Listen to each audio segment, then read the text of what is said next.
تاکہ قیامت تک آئندہ آنے والی نسلیں ان کو دعائیں دیتی رہیں۔ اس لیے جس جس احمدی کے علم میں اس قسم کے واقعات ہیں وہ نظام کے تحت معین شہادتوں کے ساتھ مرکز سلسلہ کو بھجوانے کا انتظام کریں۔ اس میں صبر اور استقامت کا پہلو بھی ہو، ایسے واقعات چاہیے، اور پھر نزول ملائکہ کا پہلو بھی ہو۔ اور کوئی ایک ملک میرے مخاطب نہیں ہے، تمام دنیا میں جہاں جہاں بھی جماعت احمدیہ کا قیام ہے، اور یہ حقیقت ہے کہ اللہ تعالیٰ کے فضل سے آج جماعت احمدیہ پر سورج غروب نہیں ہوتا، تو ان سارے ممالک کے احمدی میرے مخاطب ہیں کہ جو کچھ انہوں نے اپنے باپ دادا سے سنا ہے اس کو بھی محفوظ کریں، جو انہوں نے اپنی آنکھوں سے خود ہوتے دیکھا ہے اس کو بھی محفوظ کریں، اور جہاں تک ممکن ہو شہادات سے مزین کر کے اور جماعت کے عہدیداروں کی تصدیق کے ساتھ، یا جماعت اگر کہیں نہیں ہے تو وہ ویسے ہی مرکز کو اس کی اطلاع دیں، اور یہ دعا کریں کہ اللہ تعالیٰ حاسدین کے شر سے ان کو محفوظ رکھے۔ حاسدین کا شر بعض دفعہ ڈاک پر بھی حسد کرتا ہے، اور بس چلے تو اس قسم کے واقعات کو جہاں تک پہنچنا چاہیے اس سے پہلے ہی جلا دیتا ہے۔ یعنی بس حسد ایک عجیب چیز ہے، وہ گھر نہیں جلا سکتا تو خط جلا دیتا ہے بیچارہ۔ اس لیے کوشش یہ کریں کہ آنے جانے والوں کے ہاتھ محفوظ طریق پر بھجوائیں، تاکہ یہ قیمتی سرمایہ ضائع نہ ہو، وہ یہ سمجھ کریں کہ ہم نے بھجوا دیا ہے اور یہ پہنچا ہی نہ ہو۔ یہ وہ لوگ ہیں جن کو متعلق میں جیسا کہ بیان کیا، اللہ تعالیٰ فرماتا ہے اور ملائکہ کا یہ وعدہ کہ ہم تمہارے ساتھ رہیں گے میں پورا ہوتا ہے، لیکن ایک اور پہلو میں بھی پورا ہوتا ہے جو زیادہ اہم ہے۔ یہ ہے کہ ملائکہ جس کے دوست ہوں ان کا تزکیہ کرتے ہیں، ان کا نام پہلے کی نسبت ہمیشہ اور زیادہ پاک ہونے لگتا ہے۔ یہ ہو ہی نہیں سکتا کہ گندے لوگوں کے ساتھ ملائکہ دوستی کر کے پڑ جائیں۔ یہ جو وعدہ ہے کہ ہم چھوڑیں گے نہیں، اس میں یہ بھی خوشخبری ہے کہ ابتلاؤں کے دور سے جو قومیں گزرتی ہیں ان کا تزکیہ نفس ہوتا ہے، اور ایسا تزکیہ نفس ہوتا ہے کہ پھر وہ جاری رہتا ہے، قائم رہتا ہے۔ ایسے حال سارے بن جاتا ہے کہ جو پھر اس کا ساتھ نہیں چھوڑا کرتے۔ اس کا تبھی نتیجہ نکالا گیا ہے من احسن قولا من دعا الی اللہ وعمل صالحا۔ وہ چکی میں سے گزر کے جاتے ہیں جن کو فرشتوں کی مائیت نصیب ہو جاتی ہے۔ فرشتے کہتے ہیں ہم ان کے اولیاء ہیں، فخر فرشتے کر رہے ہیں نہ کہ یہ لوگ۔ یہ بھی عجیب کلام تھا۔ بڑے آدمی کے پاس چھوٹے آدمی آیا کرتے ہیں، حاضر ہو کر خدمت میں کہتے ہیں کہ ہم بھی تمہارے دوست ہیں۔ تو خدا کے فرشتے ان لوگوں کے پاس اس طرح ہوتے ہیں کہ تم خدا کے نزدیک آج اتنے معزز، اتنے قریب آ چکے ہو کہ اس نے ہمیں اس لیے تمہارے پاس بھجوایا کہ ہم اپنی دوستی تمہارے حضور پیش کریں، اور وفا پاؤ گے تم، ہم کبھی پھر تمہارا ساتھ نہیں چھوڑیں گے۔ اس کا ایک طبی نتیجہ یہ ہے کہ عمل صالح پھر ان کا ساتھ نہیں چھوڑتا، ان کے پاک تبدیلیاں ہوتی ہیں وہ ان کا ساتھ نہیں چھوڑا کرتی، اور جن کی پاک تبدیلیاں ان کا ساتھ چھوڑ دیں ان پر یہ حاصل ہوتا ہے۔ یہ ایک لازم ملزوم چیز ہے۔ اس لیے اطلاعوں سے گزر کے جو قوم وقتی طور پر اصلاح پذیر ہو جائے اور پھر کچھ دیر کے بعد پھر انہی برائیوں میں ملوث ہیں، ان کا اخلاق نہیں ہوتا، کیونکہ جیسا کہ ظاہراً بیان فرمایا گیا ہے اور خدا کی بات جھوٹ نہیں ہو سکتی کہ ان فرشتوں کا ساتھ تو عارضی ہے، یہ تو اس قسم کا پیغام نہیں لائے تھے کہ آئے اور چلے گئے اور جو نیکیاں لے کے آئے تھے وہ ساتھ لے گئے. بس وہ لوگ جن کے اعمال صالح میں دوام پیدا ہو جاتا ہے انہی کے حق میں یہ آیت نازل ہوئی ہے. نحن اولیاؤکم فی الحیات الدنیا وفی الآخرہ. اور انہی کا ذکر ہے وَمَنْ أَحْسَنُ قَوْلًا مِّمَّنْ دَعَا إِلَى اللَّهِ وَعَمِلَ صَالِحًا. اب بتاؤ ان سے زیادہ پیاری بات کرنے والا کون ہوگا؟ ہمارے صالح ثابت کر رہے ہیں کہ یہ نیک لوگ ہیں اور خدا والے لوگ ہیں. پہلے ابتلاؤں سے گزرے ہوئے ہیں، آزمودہ کار ہیں، ان کے خطرات کو دیکھا ہوا ہے، آنکھوں میں آنکھیں ڈال کر ان سے گزرے ہوئے ہیں، ان کی تلخیوں کو برداشت کیا ہوا ہے، اور پھر ان تلخ درختوں کو جو خدا کی رحمت نے میٹھے پھل لگائے تھے ان سے لذت کیا پانی. اس لیے ان سے زیادہ پیاری بات کرنے والا اور کوئی نہیں. اس کے بعد ایک دور شروع ہوتا ہے، وہ کیا ہے وہ اگلی چند آیات میں بیان کیا گیا، لیکن انشاءاللہ تعالی وہ آئندہ خطبے میں بیان کروں گا کیونکہ اب وقت زیادہ ہو رہا ہے اور ایک ہی مجلس میں ان آیات کے مختلف پہلو بیان نہیں کیے جا سکتے.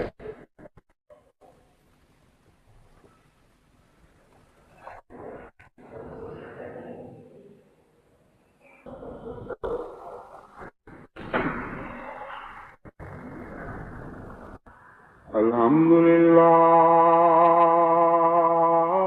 نحمدہ ونستعینہ ونستغفرہ ونؤمن بہ ونتوکل علیہ ونعوذ باللہ من شرور انفسنا ومن سیئات اعمالنا ومن يهد الله فلا مضل له ومن يضلله فلا هادي له ونشهد أن لا إله إلا الله وحده لا شريك له ونشهد أن محمدا عبده ورسوله. عباد الله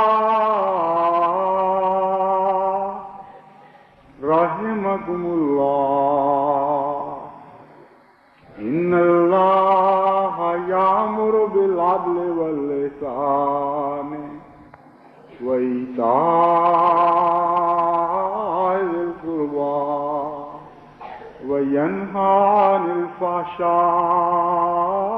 والمنكر والبغي يعظكم لعلكم تذكرون. اذكروا الله يذكركم وادعوه يستجب لكم ولذكر